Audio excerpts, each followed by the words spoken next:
Hi friends, ಎಲ್ರಿಗೂ ನಮಸ್ಕಾರ. Excel trend ಪಿಕ್ YouTube ಚಾನಲ್ಗೆ ಸ್ವಾಗತ. ನಾನು ನಿಮ್ಮ ಕಾಶಿನಾಥ್.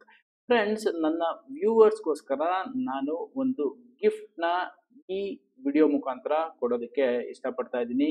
ಈ ವಿಡಿಯೋದಲ್ಲಿ ಒಂದು ಇಂಟ್ರೆಸ್ಟಿಂಗ್ ಚಾರ್ಟ್ ಪ್ಯಾಟ್ರನ್ನು ಪ್ಲಸ್ ಒಂದು ಗಿಫ್ಟ್ ಇರುತ್ತೆ. ಸೊ ಈ ವಿಡಿಯೋನ ಕಂಪ್ಲೀಟ್ ಆಗಿ ನೋಡಿ, ಪ್ಲಸ್ ನಿಮ್ಮ ಕಮೆಂಟ್ಸ್ನ ಕಮೆಂಟ್ ಸೆಕ್ಷನಲ್ಲಿ ತಿಳಿಸಿ. ಯಾರೆಲ್ಲ ನನ್ನ ವಿಡಿಯೋನ ಫಸ್ಟ್ ಟೈಮ್ ನನ್ನ ಚಾನಲ್ಗೆ ವಿಸಿಟ್ ಮಾಡ್ತಾ ಇದ್ದೀರಾ, ದಯವಿಟ್ಟು ಸಬ್ಸ್ಕ್ರೈಬ್ ಮಾಡಿ, ಶೇರ್ ಮಾಡಿ, ಲೈಕ್ ಮಾಡಿ, ಮತ್ತೆ ಬೆಲ್ ಬಟನ್ನ ಪ್ರೆಸ್ ಮಾಡೋದು ಮರಿಬೇಡಿ ಅಂತ ಹೇಳ್ತಾ ಈ ವಿಡಿಯೋನ ಸ್ಟಾರ್ಟ್ ಮಾಡ್ತಾ ಇದ್ದೀನಿ. ಬನ್ನಿ ನನ್ನ ಸ್ಕ್ರೀನ್ ರೆಕಾರ್ಡಿಂಗ್ಗೆ ಹೋಗೋಣ. ನೋಡಿ, ಇದಕ್ಕೂ ಮೊದಲು ಒಂದು ಪೊಟೆನ್ಷಿಯಲ್ ಸ್ಟಾಕ್ ನಿಯರ್ ಬ್ರೇಕ್ಔಟ್ ಅಂತ ಒಂದು ವಿಡಿಯೋ ಮಾಡಿ ಪೋಸ್ಟ್ ಮಾಡಿದ್ದೆ. ಅದರಲ್ಲಿ ಒಂದು ಸ್ಟಾಕ್ನ ನಾನು ರೆಫರೆನ್ಸ್ ಆಗಿ ಹೇಳಿದ್ದೆ. ಆ ಸ್ಟಾಕ್ ನೇಮ್ ಯಾವುದು ಅಂತ ನೀವು ಕಮೆಂಟ್ ಸೆಕ್ಷನ್ ಅಲ್ಲಿ ತಿಳಿಸಿ ಅಂತ ಕೂಡ ಹೇಳಿದ್ದೆ. ಸೊ ನೀವೆಲ್ಲ ಕಮೆಂಟ್ ಅಲ್ಲಿ ತಿಳಿಸಿರಾ. ನೀವು ತಿಳಿಸಿರೋಂಥ ಕಮೆಂಟು, ನೀವು ಹೇಳಿರೋಂಥ ಸ್ಟಾಕು, ನೀವು ಮಾಡಿರೋಂಥ ಗೆಸ್ಸು ಕರೆಕ್ಟ್ ಆಗಿದೆ. ಸೊ ನಿಮ್ಗೆಲ್ಲರಿಗೂ ಕಂಗ್ರ್ಯಾಚುಲೇಷನ್ಸ್ನ ಹೇಳ್ತಾ ಇವತ್ತು ಮತ್ತೊಂದು ಚಾರ್ಟ್ನ ನಾನು ನಿಮಗೆ ತೋರಿಸ್ತಾ ಇದ್ದೀನಿ. ನೋಡಿ, ಇದೂ ಮಂತ್ಲಿ ಚಾರ್ಟ್ ಅಲ್ಲಿ RSI ಅಬೌವ್ 60 ಇದೆ. ಇದು ನಮ್ಮ ಫಸ್ಟ್ ಚೆಕ್ ಪೋಸ್ಟು. ಪ್ಲಸ್ ಇದರಲ್ಲಿ 2-3 ಸ್ಪೆಷಾಲಿಟಿ ಇದೆ. ಏನದು ಅಂತಂದ್ರೆ, ಇದು 2010 ಅಲ್ಲಿ ಮಾಡಿದ್ದಂತ ಹೈ ಅಂದ್ರೆ 495 ರುಪೀಸ್ ಅನ್ನೋದೇನಿದೆ, ಅದು 2010 ಅಲ್ಲಿ ಮಾಡಿತ್ತು. ಮತ್ತೆ ಅದೇ ಹೈ ಪ್ರೈಸಸ್ ಈಗ ಆಫ್ಟರ್ 14 years ಆಫ್ ಕನ್ಸಾಲಿಡೇಷನ್ ಅಥವಾ ಕರೆಕ್ಷನ್ ಅಥವಾ ಡೌನ್ ಟ್ರೆಂಡ್, ಈಗ ಮತ್ತೆ ಈ ಸ್ಟಾಕು ಅದೇ ಪ್ರೈಸಸ್ ಹತ್ರ ಬಂದು ನಮಗೆ ಪಾಸ್ ಕೊಟ್ಟಿದೆ, ಕನ್ಸಾಲಿಡೇಷನ್ ಆಗ್ತಾ ಇದೆ. ಅಂದ್ರೆ 14 ವರ್ಷದ ಹಿಂದೆನೆ ಈ ಸ್ಟಾಕ್ಗೆ ಅಷ್ಟು ವ್ಯಾಲ್ಯೂ ಇತ್ತು. ಈಗ ಮತ್ತೆ 14 ವರ್ಷ ಆದ್ಮೇಲೆ ಆ ಸ್ಟಾಕು ಆ ಪ್ರೈಸಿಗೆ ಬಂದು ಈಗ ಡಿಸೈಡ್ ಮಾಡ್ತಾ ಇದೆ ಮೇಲಕ್ಕೆ ಹೋಗೋದಾ ಅಥವಾ ಕೆಳಗಡೆ ಬರೋದಾ, ಬ್ರೇಕ್ಔಟ್ ಆಗುತ್ತಾ ಅಥವಾ ಮತ್ತೆ ಫಾಲ್ ಆಗುತ್ತಾ ಅಂತ ನಾವು ವಾಚ್ ಮಾಡಬೇಕಾಗುತ್ತೆ. ಆದ್ರೆ near to lifetime high, ಈ ತರ same highs from last 3 months ಆಗಿರೋದ್ರಿಂದ ನನಗೆ ಇಂಟ್ರೆಸ್ಟಿಂಗ್ ಅಂತ ಅನ್ನಿಸ್ತಾ ಇದೆ. ಪ್ಲಸ್ ಇದು ಬ್ರೇಕ್ಔಟ್ ಆಗೋ ಚಾನ್ಸಸ್ಸು ಈ ಮಂತ್ ಅಲ್ಲಿ ಇದೆ ಅನ್ನೋದು ನನ್ನ ಉದ್ದೇಶ. ಅದಕ್ಕೋಸ್ಕರ ನಾನು ಈ ಸ್ಟಾಕ್ನ ವಾಚ್ ಲಿಸ್ಟ್ ಅಲ್ಲಿ ಇಟ್ಕೊಂಡಿದ್ದೀನಿ. ಈ ತರ ಯೂಶಲಿ ಲೈಫ್ ಟೈಮ್ ಹೈ ಹತ್ರ ಬಂದು ಒಂದು ಸ್ಟಾಕು ಕನ್ಸಾಲಿಡೇಷನ್ ಆಯಿತು, 3 to 4 months ವೆಯ್ಟ್ ಮಾಡ್ತಾ ಇದೆ ಅಂತಂದ್ರೆ, ಬ್ರೇಕ್ಔಟ್ ಆಯಿತು ಅಂತಂದ್ರೆ ಈ ಸ್ಟಾಕು ಒಳ್ಳೆ ರಿಟರ್ನ್ಸು ನಮಗೆ ಕೊಡೋವಂಥ ಚಾನ್ಸಸ್ಸು ಇರುತ್ತೆ. ಸೊ ಹಾಗಾಗಿ ನಾನು ಇದನ್ನ ನಿಮ್ಗೆಲ್ಲರಿಗೂ ತೋರ್ಸೋಣ ಅನ್ನೋ ಉದ್ದೇಶದಿಂದ ಈ ವಿಡಿಯೋನ ಮಾಡ್ತಾ ಇದ್ದೀನಿ. ನೋಡಿ, ಈಗ ಇದು ಬ್ರೇಕ್ಔಟ್ ಆಯಿತು ಅಂತಂದ್ರೆ ನಮಗೆ ಒಳ್ಳೆ ರಿಟರ್ನ್ಸು ಕೊಡ್ಬೋದು ಅನ್ನೋದು. ಇದಕ್ಕೆ ಒಂದು ಕ್ಲೂ ಏನು ಕೊಡ್ಬೋದು ಅಂತಂದ್ರೆ, ಈ ಸ್ಟಾಕ್ ಯಾವುದು ಅಂತಂದ್ರೆ ಒಂದು ಮೆಟಲ್ ಸೆಕ್ಟರ್ಗೆ ಈ ಸ್ಟಾಕು ಸೇರಿದೆ. ಸೊ ಇದು ಹೈಯೆಸ್ಟ್ ಡಿವಿಡೆಂಡ್ ಕೂಡ ಪೇ ಮಾಡ್ತಾ ಇರೋವಂಥ ಸ್ಟಾಕು. ಸೊ ನೀವು ಇವಾಗ ಮೆಟಲ್ ಇಂಡೆಕ್ಸ್ ಅಲ್ಲಿ ಯಾವ್ಯಾವ ಸ್ಟಾಕು ಇದೆ ಅಂತ ನೋಡ್ಬೇಕು ಅಂತಂದ್ರೆ ಏನ್ ಮಾಡ್ಬೇಕು ಅಂತಂದ್ರೆ, ನೋಡಿ, NSE ಇಂಡಿಯಾಗೆ ಹೋಗಿ ಇಲ್ಲಿ ಮೆಟಲ್ ಇಂಡೆಕ್ಸ್ ಅಂತ ಬರುತ್ತೆ. ಸೊ ಮೆಟಲ್ ಇಂಡೆಕ್ಸ್ ಅಂತ ನೀವು ಕ್ಲಿಕ್ ಮಾಡಿದ್ರೆ ಇಲ್ಲಿ ಮೆಟಲ್ ಇಂಡೆಕ್ಸ್ ಅಲ್ಲಿ ಯಾವ್ಯಾವ ಸ್ಟಾಕ್ಸ್ ಇದೆ ಅಂತ ತೋರಿಸುತ್ತೆ. ಸೊ ಆ ಸ್ಟಾಕ್ಸ್ ಅಲ್ಲಿ ಯಾವುದು 494 495 ರುಪೀಸ್ ಇದೆ ಅಥವಾ 468 ಈ ತರ ಚಾರ್ಟ್ ಪ್ಯಾಟರ್ನ್ ಅಲ್ಲಿ ಇದೆ ಅಂತ ನೀವು ಕ್ಯೂರಿಯಾಸಿಟಿಗೋಸ್ಕರ ನೀವು ಚೆಕ್ ಮಾಡ್ಕೋಬಹುದು. ಪ್ಲಸ್ ನಿಮ್ಗೆ ಈಗ ಯಾವ ಸ್ಟಾಕು ಯಾವ ಇಂಡೆಕ್ಸ್ಗೆ ಸೇರಿದೆ ಅನ್ನೋದಕ್ಕೆ ಇಷ್ಟೆಲ್ಲ ನೋಡ್ಬೇಕು. ಈಗ ನಿಫ್ಟಿ ಆಟೋ ಇಂಡೆಕ್ಸ್ ಅಲ್ಲಿ ಯಾವ್ಯಾವ ಸ್ಟಾಕ್ಸ್ ಇದೆ, ನಿಫ್ಟಿ ಬ್ಯಾಂಕ್ ಇಂಡೆಕ್ಸ್ ಅಲ್ಲಿ ಯಾವ್ಯಾವ ಸ್ಟಾಕ್ಸ್ ಇದೆ, ನಿಫ್ಟಿ ಮೆಟಲ್ ಇಂಡೆಕ್ಸ್ ಅಲ್ಲಿ ಯಾವ್ಯಾವ ಸ್ಟಾಕ್ಸ್ ಇದೆ ಅಂತೆಲ್ಲ ನೋಡ್ಬೇಕು ಅಂತಂದ್ರೆ ನೀವು ಒಂದ್ಸಲಿ ಅದಕ್ಕೆ ಟೈಮ್ ತಗೊಳುತ್ತೆ. ಅದಕ್ಕೆ ನಾನು ನಿಮ್ಗೆ ಗಿಫ್ಟ್ ಕೊಡ್ತೀನಿ, ನನ್ನ ವ್ಯೂವರ್ಸ್ಗೆ ಗಿಫ್ಟ್ ಕೊಡ್ತೀನಿ ಅಂತ ಈ ವಿಡಿಯೋ ಸ್ಟಾರ್ಟಿಂಗ್ ಹೇಳಿದ್ದೆ. ಏನದು ಗಿಫ್ಟು ಅಂತಂದ್ರೆ, ನೋಡಿ, ನಾನು ಆಲ್ರೆಡಿ ಒಂದು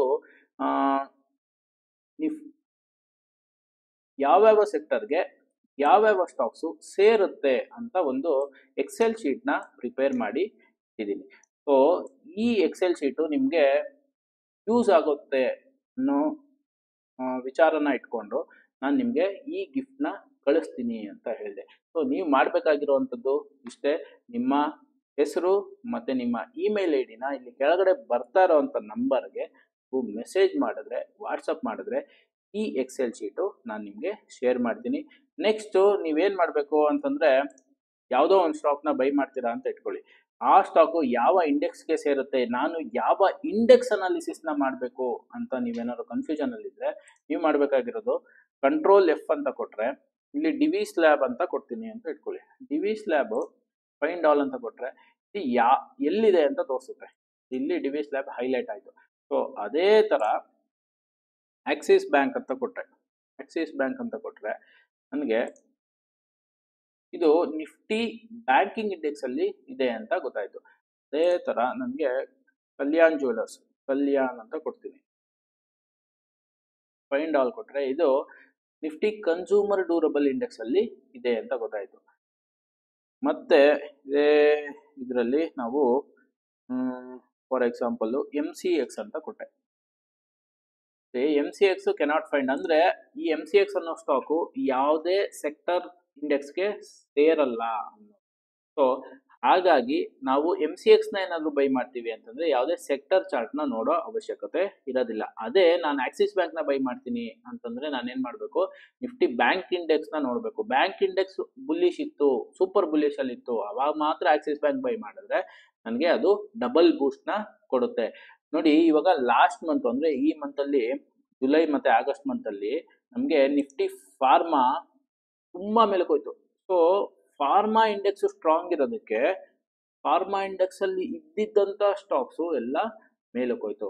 ಸೊ ಹಾಗಾಗಿ ನಾವು ಯಾವುದೇ ಒಂದು ಸ್ಟಾಕ್ ನ ಬೈ ಮಾಡ್ತೀವಿ ಅಂತಂದ್ರೆ ಆ ಸ್ಟಾಕ್ ಇಂಡೆಕ್ಸ್ದು ಆ ಚಾರ್ಟ್ ಏನಿದೆ ಅದನ್ನ ರೆಫರೆನ್ಸ್ ಮಾಡಿ ನಾವು ಬೈ ಮಾಡಿದ್ರೆ ಅದು ನಮಗೆ ತುಂಬಾ ಬೂಸ್ಟ್ ಕೊಡುತ್ತೆ ಶಾರ್ಟ್ ಟರ್ಮ್ ಅಲ್ಲಿ, ಸೊ ಸ್ವಿಂಗ್ ಟ್ರೇಡಿಂಗ್ ಅಲ್ಲಿ. ಸೊ ಹಾಗಾಗಿ ಈ ಎಕ್ಸೆಲ್ ಶೀಟು ಏನಿದೆ ನಾನು ಇದನ್ನ ನಿಮಗೆ ಶೇರ್ ಮಾಡ್ತೀನಿ. ಇಲ್ಲಿ ಶೇರ್ ಮಾಡುವಂತ ಉದ್ದೇಶ ಏನು ಅಂತಂದ್ರೆ ಕೆಲವೊಂದು ಸ್ಟಾಕ್ಸು ಎರಡೆರಡು ಇಂಡೆಕ್ಸ್ ಅಲ್ಲಿ ಇರುತ್ತೆ. ಸೊ ನಾನು ಅದನ್ನ ಸಗ್ರಿಗೇಟ್ ಮಾಡಿ ಇದು ಯಾವುದಕ್ಕೆ ಮೇನ್ ಆಗಿ ವೇಟೇಜ್ ಇದೆ ಅನ್ನೋ ನನ್ನ ಎಕ್ಸ್ಪೀರಿಯನ್ಸ್ ಅಲ್ಲಿ ನಾನು ಅದನ್ನ ಇದು ಕೆಲವೊಂದು ಸ್ಟಾಕ್ಸ್ ನೋಡಿ ನಿಫ್ಟಿ ಹೆಲ್ತ್ ಕೇರ್ ಅಲ್ಲಿ ಎಷ್ಟೊಂದು ಲಿಸ್ಟ್ ಬರುತ್ತೆ ನಿಮ್ಗೆ, ಆದ್ರೆ ಅದೆಲ್ಲಾ ಸ್ಟಾಕ್ಸ್ ನಿಫ್ಟಿ ಫಾರ್ಮಾದಲ್ಲೂ ಇದೆ. ಸೊ ಹಾಗಾಗಿ ಇವಾಗ ನನಗೆ ಸಿಪ್ಲಾ ಅನ್ನೋದು ಬೈ ಬಂತು ಅಂತಂದ್ರೆ ನಾನು ನಿಫ್ಟಿ ಹೆಲ್ತ್ ಕೇರ್ ಇಂಡೆಕ್ಸ್ ನೋಡ್ಬೇಕಾ ನಿಫ್ಟಿ ಫಾರ್ಮಾ ಇಂಡೆಕ್ಸ್ ನೋಡ್ಬೇಕಾ ಅನ್ನೋ ಇದಕ್ಕೆ ನಾನು ಆಲ್ರೆಡಿ ನನ್ನ ಪ್ಯಾರಾಮೀಟರ್ಸ್ ಪ್ರಕಾರ ಪ್ಲಸ್ ನನ್ನ ಎಕ್ಸ್ಪೀರಿಯನ್ಸ್ ಪ್ರಕಾರ ಇದು ನಿಫ್ಟಿ ಫಾರ್ಮಾ ಇಂಡೆಕ್ಸ್ಗೆ ಸೇರುತ್ತೆ ಅನ್ನೋ ಕನ್ಕ್ಲೂಷನ್ಗೆ ಬಂದು ನಾನು ನಿಫ್ಟಿ ಫಾರ್ಮಾ ಇಂಡೆಕ್ಸ್ ಅಲ್ಲಿ ಇದನ್ನ ಸಿಪ್ಲಾನ ಇಟ್ಕೊಂಡಿದ್ದೀನಿ. Plus Nifty health care index ಅಲ್ಲಿ ಸಿಪ್ಲಾ ಇರೋದನ್ನ ನಾನು ಆಲ್ರೆಡಿ ರಿಮೂವ್ ಮಾಡಿದ್ದೀನಿ. ಸೊ ಈ ತರ ನಾನೊಂದು ಸಗ್ರಿಗೇಷನ್ಸ್ ನ ಮಾಡಿ ಇಟ್ಕೊಂಡಿದ್ದೀನಿ. ಈ ಎಕ್ಸೆಲ್ ಶೀಟ್ ನ ನಾನು ನಿಮ್ಗೆ ಶೇರ್ ಮಾಡ್ತೀನಿ. ಸೊ ಫ್ರೆಂಡ್ಸ್, ಈ ವಿಡಿಯೋದಲ್ಲಿ ನಿಮ್ಗೆ ಒಂದು ಇನ್ಫಾರ್ಮೇಶನ್ ಸಿಕ್ಕಿದೆ. ಪ್ಲಸ್ ಈ ಸ್ಟಾಕು ಇವಾಗ ನಾನು ಯಾವ ಡಿಸ್ಕಸ್ ಮಾಡಿದೆ ಈ ಸ್ಟಾಕು ಯಾವುದು ಅಂತ ನಿಮ್ಗೆ ಗೊತ್ತಾಯ್ತು ಅಂತಂದ್ರೆ ದಯವಿಟ್ಟು ನೀವು ಮಾಡಬೇಕಾಗಿರುವಂಥದ್ದು ಕಮೆಂಟ್ ಸೆಕ್ಷನ್ ಅಲ್ಲಿ ಕಮೆಂಟ್ ಮಾಡಿ ತಿಳಿಸಿ. ಸೊ ಇದೇ ತರ ನಾನು ಕೆಲವೊಂದು ಇಂಟ್ರೆಸ್ಟಿಂಗ್ ವಿಡಿಯೋಸ್ನ ಮಾಡ್ತೀನಿ, ನಿಮಗೆ ಈ ಸ್ಟಾಕು ಪಿಕ್ ಮಾಡೋದಕ್ಕೆ ಈಸಿ ಆಗುತ್ತೆ.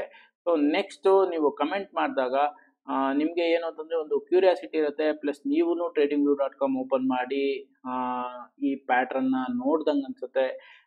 ಪ್ಲಸ್ ಒಂದು ಏನು ನೀವು ಚಾರ್ಟ್ಸ್ನ ಪ್ರಾಕ್ಟೀಸ್ ಮಾಡ್ದಂಗೆ ಆಗುತ್ತೆ. ಡೈರೆಕ್ಟಾಗಿ ನಾನೇ ಈ ಸ್ಟಾಕ್ ಹೆಸರು ಹೇಳ್ಬಿಟ್ರೆ ನೀವೇನು ಮಾಡ್ತೀರಾ ಅದನ್ನ ನೋಡೋಕೆ ಹೋಗಲ್ಲ. ಸೊ ಇದು ನೋಡಿದಷ್ಟು ನಿಮಗೆ ಚಾರ್ಟ್ಸು ನಿಮಗೆ ಎಕ್ಸ್ಪೀರಿಯನ್ಸ್ ಆಗುತ್ತೆ. ಸೊ ಇದು ನನ್ನ ಉದ್ದೇಶ. ಸೊ ಹಾಗಾಗಿ ನಾನು ಈ ಥರ ಸ್ಟಾಕ್ ನೇಮ್ನ ಮೆನ್ಷನ್ ಮಾಡಿಲ್ಲ.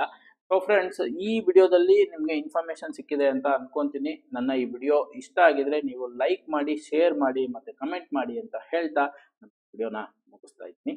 Thank you friends.